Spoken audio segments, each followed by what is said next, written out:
രക്തക്കുഴലുകളിൽ blockage ഉണ്ടാവാനുള്ള കാരണങ്ങൾ എന്തൊക്കെയാണെന്നും അതിന്റെ പ്രധാനപ്പെട്ട ലക്ഷണങ്ങൾ എന്തൊക്കെയാണെന്നും പരിഹാര മാർഗ്ഗങ്ങൾ എന്തൊക്കെയാണെന്നും ഇന്നത്തെ വീഡിയോയിൽ നമുക്ക് നോക്കാം. ഒരു റോഡ് ഫുള്ള് ട്രാഫിക് ആകുമ്പോൾ എന്തായിരിക്കും, നമുക്ക് വണ്ടി മുന്നോട്ട് പോകാനായിട്ട് തടസ്സമായിരിക്കും അല്ലെ, തടസ്സം ഉണ്ടാക്കും ട്രാഫിക് ബ്ലോക്ക് വന്നു കഴിഞ്ഞാൽ. അതേപോലെ തന്നെ നമ്മുടെ രക്തക്കുഴലുകളിൽ കൊളസ്ട്രോൾ ഡെപ്പോസിറ്റ് ഉണ്ടാകുമ്പോൾ അല്ലെങ്കിൽ ഫാറ്റി ഡെപ്പോസിറ്റ്സ് നടക്കുമ്പോൾ രക്തയോട്ടം പ്രോപ്പറായിട്ട് നടക്കില്ല. രക്തയോട്ടം പ്രോപ്പറായിട്ട് നടക്കാതെ വരുമ്പോൾ കാലക്രമേണ ഭാവിയിൽ ഹാർട്ട് അറ്റാക്ക് പോലുള്ള അവസ്ഥകൾ, സ്ട്രോക്ക് പോലുള്ള അവസ്ഥകളൊക്കെ വരാനുള്ള സാധ്യത കൂടുതലാണ്. നമ്മുടെ ആർട്ടറീസ് അല്ലെങ്കിൽ നമ്മുടെ രക്തക്കുഴലുകൾ ബ്ലോക്കേജ് ഉണ്ട് എന്ന് നമുക്ക് എങ്ങനെ മനസ്സിലാക്കാം? നമുക്ക് ലിപ്പിഡ് പ്രൊഫൈൽ ചെക്ക് ചെയ്യുന്നത് വഴി മനസ്സിലാക്കാൻ സാധിക്കും. അതിന്റെ വാല്യൂ അനുസരിച്ച് നമുക്ക് മനസ്സിലാക്കാൻ സാധിക്കും. അപ്പം ഈ കൊളസ്ട്രോൾ എന്ന് പറയുന്നത് ഗുഡ് കൊളസ്ട്രോൾ ഉണ്ട്, ബാഡ് കൊളസ്ട്രോൾ ഉണ്ട്. ബാഡ് കൊളസ്ട്രോൾ ആണ് LDL വർദ്ധിക്കുന്നത് പലതരത്തിലുള്ള ഹൃദയ സംബന്ധമായ അസുഖങ്ങൾക്ക് കാരണമാകും. എന്നാൽ HDL നമ്മുടെ ശരീരത്തിന് വേണ്ട ഒരു ടൈപ്പ് ഓഫ് കൊളസ്ട്രോൾ ആണ്. ഇത് ശരീരത്തിൽ നമ്മുടെ സെൽസിന് വളരെ ആവശ്യമാണ്. HDL സെൽ മെംബ്രെയിൻ ഫോം ചെയ്യാൻ സഹായിക്കും. വൈറ്റമിൻ D ശരിയായ രീതിയിൽ അബ്സോർബ് ചെയ്യാൻ HDL ആവശ്യത്തിന് വേണം. LDL കൊളസ്ട്രോൾ ആണ് ബാഡ് കൊളസ്ട്രോൾ എന്ന് പറയുന്നത്. ഇത് നമ്മുടെ രക്തക്കുഴലുകളിൽ അല്ലെങ്കിൽ നമ്മുടെ ആർട്ടറീസിൽ ബ്ലോക്കേജ് ഉണ്ടാക്കുകയാണ് ചെയ്യുന്നത്. LDL കൊളസ്ട്രോൾ നമ്മുടെ രക്തക്കുഴലുകളിൽ ഒട്ടിപ്പിടിച്ച് ഇരിക്കുകയും സ്റ്റിക്ക് ചെയ്തിരിക്കുകയും അവിടെ ബ്ലോക്കേജ് ഉണ്ടാക്കുകയും ചെയ്യും. ഇതാണ് നമുക്ക് പലതരത്തിലുള്ള അസുഖങ്ങൾക്ക് കാരണമാകുന്നത്. ഇങ്ങനെ ആർട്ടറീസിൽ കൊളസ്ട്രോൾ അല്ലെങ്കിൽ ഫാറ്റ് ഡെപ്പോസിറ്റ് വന്ന് ബിൽഡപ്പ് ചെയ്യുമ്പോൾ ബ്ലോക്കേജ് ഉണ്ടാകും. അതേപോലെ തന്നെ ശരീരത്തിൽ അത് ഇൻഫ്ലമേഷൻ ഉണ്ടാകുന്നതിന് കാരണമാകും. ഇതിന്റെ പ്രധാനപ്പെട്ട ലക്ഷണങ്ങളാണ് നമ്മുടെ ലെഫ്റ്റ് സൈഡ് ഓഫ് ദ ചെസ്റ്റിൽ പെയിൻ ഉണ്ടാവുക എന്നത് ഇതിന്റെ ഒരു സിംറ്റമാണ്. അമിതമായിട്ടുള്ള ക്ഷീണം, കിതപ്പ്, കുറച്ച് നടക്കുമ്പോൾ തന്നെ കിതപ്പ് വരിക, മറവി, അമിതമായിട്ടുള്ള ക്ഷീണം, നമ്മുടെ കാലിൽ ക്രാംസ് വരിക, ഇതൊക്കെ ഇതിന്റെ ലക്ഷണങ്ങളാണ്. മറ്റ് പല ഡിസീസിന്റെ ഭാഗമായിട്ട് അല്ലെങ്കിൽ ഡീഹൈഡ്രേഷന്റെ ഒക്കെ ഭാഗമായിട്ട് നമുക്ക് കാലുകളിൽ ക്രാംസ് വരാം, അല്ലെങ്കിൽ ക്ഷീണം വരാം, മറ്റ് അസുഖങ്ങളുടെ ഭാഗമായിട്ട് ബ്രീത്തിങ് ഡിഫിക്കൽറ്റി വരാം. പക്ഷേ കൊളസ്ട്രോൾ ബിൽഡപ്പ് ചെയ്യുമ്പോഴും ഇത്തരത്തിലുള്ള ലക്ഷണങ്ങളാണ് കണ്ടുവരുന്നത്. എങ്ങനെയാണ് കൊളസ്ട്രോൾ വർദ്ധിക്കുന്നതെന്ന് ചോദിച്ചാൽ, ഫാമിലി ഹിസ്റ്ററിയിൽ കൊളസ്ട്രോൾ ഒക്കെ ഉണ്ടെങ്കിൽ വരാൻ സാധ്യത കൂടുതലാണ്. പക്ഷേ ഇതിന്റെ മെയിൻ ആയിട്ടുള്ള കാര്യം നമ്മുടെ ഭക്ഷണ ക്രമീകരണം തന്നെയാണ്. മോശമായിട്ടുള്ള ഭക്ഷണ രീതികൾ ആണ് കൊളസ്ട്രോൾ വർദ്ധിക്കുന്നതിന് കാരണം. LDL കൊളസ്ട്രോൾ കൂടുന്നതിന്റെ റീസൺ എന്ന് പറയുന്നത് അമിതമായിട്ട് റിഫൈൻഡ് ഓയിൽ യൂസ് ചെയ്യുന്നത്, റിഫൈൻഡ് ഓയിലിൽ ഭക്ഷണം കുക്ക് ചെയ്യുന്നത്, അല്ലെങ്കിൽ ഡീപ് ഫ്രൈ ചെയ്തിട്ടുള്ള ഭക്ഷണങ്ങൾ സ്ഥിരമായിട്ട് കഴിക്കുന്നത്, യൂസ് ചെയ്ത എണ്ണ തന്നെ വീണ്ടും വീണ്ടും യൂസ് ചെയ്ത് ഉപയോഗിക്കുന്നത്, ഇതൊക്കെ LDL കൊളസ്ട്രോൾ വർദ്ധിക്കുന്നതിന് കാരണമാകും. അതുപോലെ തന്നെ അമിതമായിട്ട് പ്രോസസ്സ് ചെയ്യപ്പെടുന്ന ഭക്ഷണങ്ങൾ, അമിതമായിട്ട് സാച്ചുറേറ്റഡ് ഫാറ്റ് അടങ്ങിയ ഭക്ഷണങ്ങൾ, ഇതെല്ലാം തന്നെ കൊളസ്ട്രോൾ വർദ്ധിക്കുന്നതിന് കാരണമാകും. അമിതമായിട്ട് ഷുഗർ അടങ്ങിയ ഭക്ഷണങ്ങൾ, അതായത് pastries, cakes, biscuits, pizza, burger, ഇങ്ങനെയുള്ള ബ്രെഡ്, ഇങ്ങനെയുള്ള ഭക്ഷണങ്ങൾ റെഗുലറായിട്ട് കഴിക്കുന്നതും കൊളസ്ട്രോൾ വർദ്ധിക്കുന്നതിന് കാരണമാകും. കാരണം ഇതിലെല്ലാം തന്നെ റിഫൈൻഡ് ഓയിൽ അടങ്ങിയിട്ടുണ്ട്, അമിതമായിട്ട് അളവിൽ പഞ്ചസാരയും അടങ്ങിയിട്ടുണ്ട്. അമിതമായിട്ട് പഞ്ചസാര അടങ്ങുമ്പോൾ ഇൻസുലിൻ സ്പൈക്ക് വരികയും കൊളസ്ട്രോൾ വർദ്ധിക്കുന്നതിന് കാരണമാകും.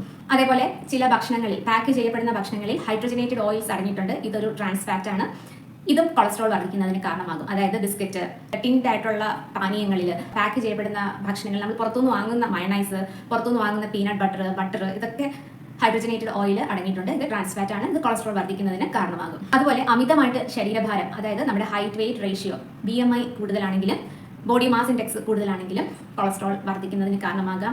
അതുപോലെ പ്രത്യേകിച്ച് ഒരു ജോലിയില്ലാതെ അല്ലെങ്കിൽ പ്രത്യേകിച്ച് ഒരു ആക്ടിവിറ്റി ഇല്ലാതെ ഇരിക്കുക എന്നുള്ളത്, സെഡൻറ്ററി ആയിട്ടുള്ള ഒരു ജീവിതശൈലി മുന്നോട്ട് കൊണ്ടുപോകുന്നവർക്കും കൊളസ്ട്രോൾ വരാനുള്ള സാധ്യത കൂടുതലാണ്. അതേപോലെ തന്നെ അമിതമായിട്ട് പുകവലി, മദ്യപാനം റെഗുലർ ആയിട്ടുള്ളവരിലും കൊളസ്ട്രോൾ വരാനുള്ള സാധ്യത കൂടുതലാണ്. ഇത്തരത്തിൽ കൊളസ്ട്രോൾ നമ്മൾ ബ്ലഡ് ചെക്ക് ചെയ്യുന്ന സമയത്ത് നമ്മുടെ കൊളസ്ട്രോൾ അമിതമായിട്ട് അളവിൽ വർദ്ധിച്ചിട്ടുണ്ടെങ്കിൽ തീർച്ചയായിട്ടും ഇതിന് മെഡിസിൻ കഴിക്കുക തന്നെ വേണം. എന്നാൽ ചെറിയ ബോർഡർ ലൈനിലൊക്കെയാണ് കൊളസ്ട്രോൾ ലെവൽ എങ്കിൽ നമുക്ക് വീട്ടിൽ തന്നെ ഇത് കുറയ്ക്കാൻ പറ്റുന്ന മാർഗ്ഗങ്ങളാണ്. അതിന് നമുക്ക് റെഗുലറായിട്ട് കൺസ്യൂം ചെയ്യാൻ പറ്റുന്നതാണ് വെളുത്തുള്ളി. ഒരല്ലി വെളുത്തുള്ളി ഒരു ഗ്ലാസ് വെള്ളത്തിൽ ഓവർനൈറ്റ് ഇട്ട് വെക്കുക. രാവിലെ വെറും വയറ്റിൽ വെള്ളം മാത്രം കുടിക്കുക. ഒരല്ലി വെളുത്തുള്ളി മാത്രം ഇതിനായിട്ട് യൂസ് ചെയ്താൽ മതി. വെളുത്തുള്ളിയിൽ അലിസിൻ എന്ന് പറയുന്ന ഒരു കോമ്പൗണ്ട് ഉണ്ട്. ഇത് റിച്ച് ഇൻ ആന്റി ഓക്സിഡന്റ് ആണ്. ഇത് നമ്മുടെ ബ്ലഡ് കൊളസ്ട്രോൾ ലെവൽ കുറയ്ക്കാൻ സഹായിക്കും. മാത്രമല്ല വെളുത്തുള്ളിയിൽ B6, vitamin C, selenium, manganese ഇത്രയും അടങ്ങിയിട്ടുണ്ട്. ഇതൊക്കെ കൊളസ്ട്രോൾ കുറയ്ക്കാൻ വെളുത്തുള്ളി കഴിക്കുന്നതുകൊണ്ട് സഹായിക്കും. അതുപോലെ തന്നെ എല്ലാവരും കേട്ടിട്ടുണ്ടായിരിക്കും നീർമരുത് എന്ന് പറയുന്നത്. അതിന്റെ ഒഫീഷ്യൽ ബൊട്ടാനിക്കൽ നെയിം എന്ന് പറയുന്നത് ടെർമിനേലിയ അർജുന എന്നാണ്. ഇതിന്റെ ബാർക്ക് യൂസ് ചെയ്തിട്ട് നമുക്ക് കൊളസ്ട്രോൾ, ബോർഡർ ലൈനിലൊക്കെ നിൽക്കുന്ന കൊളസ്ട്രോൾ കുറയ്ക്കാൻ നല്ലതാണ്. ഇതിന് നല്ലൊരു antioxidant properties, anti inflammatory properties, blood thinning properties എല്ലാം അടങ്ങിയിട്ടുള്ള ഒന്നാണ് ടെർമിനേലിയ അർജുന. ഇത് LDL കൊളസ്ട്രോൾ കുറയ്ക്കാനും HDL വർദ്ധിപ്പിക്കാനും സഹായിക്കുന്നതാണ്. ഈ ഒരു ടെർമിനേലിയ അർജുന കാർഡിയോവാസ്കുലർ ഹെർബ് എന്ന് അറിയപ്പെടാറുണ്ട്. ടെർമിനേലിയ അർജുന അല്ലെങ്കിൽ നീർമരുതിന്റെ ബാർക്കാണ് നമ്മൾ യൂസ് ചെയ്യുന്നത്. ഈ ബാർക്ക് നല്ലപോലെ ഉണക്കി പൊടിക്കുക, അല്ലെങ്കിൽ ഇതിന്റെ പൗഡർ ഫോമിൽ ഇത് അവൈലബിൾ ആയിട്ട് ഫാർമസിയിലൊക്കെ കിട്ടും. ഇത് പൊടിച്ചിട്ട് ഒരു ടേബിൾ സ്പൂൺ ഈ അർജുന ബാർക്ക് ഇടുക. അതിലേക്ക് ഒരു ഗ്ലാസ് വെള്ളം ഒഴിക്കുക, നല്ലപോലെ തിളപ്പിക്കുക. അത് ഫിൽറ്റർ ചെയ്തെടുത്തിട്ട് അത് നമുക്ക് വെറും വയറ്റിൽ കുടിക്കാവുന്നതാണ്, അല്ലെങ്കിൽ രാവിലെയും വൈകിട്ടുമായിട്ട് കുടിക്കാവുന്നതാണ്. ഇതും കൊളസ്ട്രോൾ കുറയ്ക്കാനും LDL ലെവൽ കുറയ്ക്കാനും HDL വർദ്ധിപ്പിക്കാനും ട്രൈഗ്ലിസറൈഡ് കുറയ്ക്കാനും ഒക്കെ സഹായിക്കും. അതുപോലെ ഇപ്പോൾ ഈ അർജുന ബാർക്ക് ഇതൊക്കെ ടാബ്ലറ്റ് ഫോമിലും അവൈലബിൾ ആണ്. നമ്മുടെ ആർട്ടറീസ് ക്ലെൻസ് ചെയ്യാൻ സഹായിക്കുന്ന ചില ഭക്ഷണങ്ങൾ ഏതൊക്കെയാണെന്ന് നോക്കാം. അതിൽ പെട്ടതാണ് ഹെൽത്തി ആയിട്ടുള്ള ഫാറ്റുകൾ അടങ്ങിയ ഭക്ഷണങ്ങൾ. അതായത് നമ്മൾ വീട്ടിൽ തന്നെ ഉണ്ടാക്കിയ ശുദ്ധമായ പശുവിൻ നെയ്യ് കഴിക്കുന്നത് നല്ലതാണ്. 1 ടേബിൾ സ്പൂൺ വെച്ച് രാവിലെ കഴിക്കുന്നത് നല്ലതാണ്. പിന്നെ flax seeds, almonds, Brazil nuts ഇതൊക്കെ കൊളസ്ട്രോൾ ലെവൽ കുറയ്ക്കാൻ സഹായിക്കും. ഒരുപാട് ക്വാണ്ടിറ്റിയിലല്ല കഴിക്കേണ്ടത്. ആൽമണ്ട്സ് ആയാലും ബ്രസീൽ നട്ട്സ് ആയാലും 3-4 എണ്ണം റെഗുലറായിട്ട് കൺസ്യൂം ചെയ്യുന്നത് നന്നായിരിക്കും. അതുപോലെ തന്നെ ആഷ് ഗാർഡ്, ബോട്ടിൽ ഗാർഡ് ഇങ്ങനെയുള്ള വെജിറ്റബിൾസ് ഒക്കെ ആർട്ടറീസ് ക്ലീൻ ചെയ്യാൻ സഹായിക്കും. ഒമേഗ 3 ഫാറ്റി ആസിഡ്സ് അടങ്ങിയ ഭക്ഷണങ്ങൾ റെഗുലറായിട്ട് കഴിക്കുന്നത് നല്ലതാണ്. അതായത് അയല, മത്തി, ചൂര പോലുള്ള മത്സ്യവിഭവങ്ങൾ കഴിക്കുന്നത് നല്ലതാണ്. ഫൈബർ റിച്ച് ആയിട്ടുള്ള ഭക്ഷണങ്ങൾ കഴിക്കുന്നത് നല്ലതാണ്. ഫൈബർ റിച്ച് ആയിട്ടുള്ള പഴങ്ങൾ, പയറുവർഗ്ഗങ്ങൾ, വെജിറ്റബിൾസ്, ഓട്സ് ഇവയൊക്കെ ഭക്ഷണത്തിൽ ഉൾപ്പെടുത്തുന്നത് നല്ലതാണ്. അതുപോലെ റെഗുലറായിട്ട് ബ്രീത്തിങ് എക്സസൈസ് ചെയ്യുന്നതും വളരെ നല്ലതാണ്. പിന്നെ ഒഴിവാക്കേണ്ട കാര്യങ്ങളാണ് റിഫൈൻഡ് ആയിട്ടുള്ള ഷുഗർ, റിഫൈൻഡ് ഓയിൽ, പ്രോസസ്സ് ചെയ്യപ്പെടുന്ന ഭക്ഷണങ്ങൾ, പാക്ക് ചെയ്യപ്പെടുന്ന ഭക്ഷണങ്ങൾ, ഒരുപാട് ഡീപ് ഫ്രൈഡ് ആയിട്ടുള്ള ഭക്ഷണങ്ങൾ, വീണ്ടും എണ്ണ യൂസ് ചെയ്യുക, ഒരു എണ്ണ തന്നെ വീണ്ടും യൂസ് ചെയ്യുക, ഇതൊക്കെ അവോയ്ഡ് ചെയ്യുക. അതേപോലെ റെഡ് മീറ്റിന്റെ അമിതമായിട്ടുള്ള ഉപയോഗവും കുറയ്ക്കുന്നത് നന്നായിരിക്കും. ഇതും കൊളസ്ട്രോൾ, റെഗുലറായിട്ട് റെഡ് മീറ്റ് കഴിക്കുന്നവർക്കും കൊളസ്ട്രോൾ വരാനുള്ള സാധ്യത കൂടുതലാണ്. അപ്പോൾ കൊളസ്ട്രോൾ ഹൈ ലെവലിലാണെങ്കിൽ അല്ലെങ്കിൽ LDL ട്രൈഗ്ലിസറൈഡ്സ് ഒക്കെ ഹൈ ലെവലാണെങ്കിൽ തീർച്ചയായിട്ടും മെഡിസിൻ കഴിക്കുക തന്നെ വേണം. അതോടൊപ്പം തന്നെ ഈ പറഞ്ഞ കാര്യങ്ങൾ കൂടി ഒന്ന് ഫോളോ ചെയ്യുന്നത് നന്നായിരിക്കും. എന്നാൽ കൊളസ്ട്രോൾ ഒക്കെ ബോർഡർ ലൈനിലാണെങ്കിൽ ഇത്തരത്തിൽ ഈ പറഞ്ഞ പോലെ ഒരു അല്ലി വെളുത്തുള്ളി ഡെയിലി രാവിലെ ഓവർനൈറ്റ് വെള്ളത്തിൽ സോക്ക് ചെയ്ത് ഡെയിലി രാവിലെ ആ വെള്ളം കുടിക്കുന്നത് നന്നായിരിക്കും. ഒരു 1 മന്ത് അടുപ്പിച്ച് അങ്ങനെ ചെയ്തിട്ട് വീണ്ടും ലിപിഡ് പ്രൊഫൈൽ ചെക്ക് ചെയ്ത് നോക്കുക.